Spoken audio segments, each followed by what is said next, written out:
তো আজকে হচ্ছে আমাদের এই মাঠ দিবস, সেটা হচ্ছে 2 ধান ক্রীড়াঙ্গনের উপর হবো, 2 ধান 103-এর উপর। এটার উদ্দেশ্যটা হলো আমাদের যে মাঠ দিবসের যে উদ্দেশ্য, আমরা বিভিন্ন ধরনের প্রদর্শনী দিয়ে থাকি।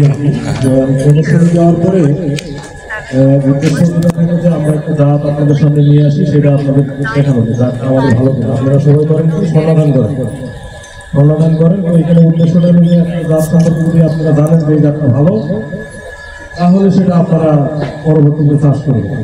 আর এটা করতে গেলে হয় কি যে আমরা যদি আপনাদেরকে না জানাইতে পারি, তাহলে কিন্তু আপনারা সেই জাত সম্পর্কে জানবেন না, তাই তো? জানানোর পরেই আপনারা সেই জাত সম্পর্কে জানতে পারবেন যে এইটা নতুন জাত এবং এই জাতটা ভালো।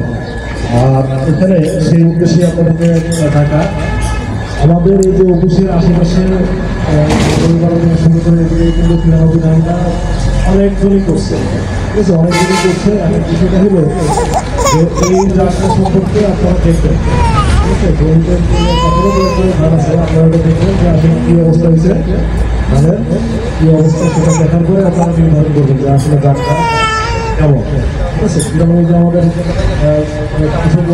করলে ব্যাপকভাবে মনে করেন যে চাষাবাদ হবে, ব্যাপকভাবে হবে এই কারণে যে এগুলোর ফলন থেকে আপনারা গুটির দিকে ফলন পাওয়া যাবে তার চেয়ে অনেক বেশি, তার চেয়ে অনেক বেশি।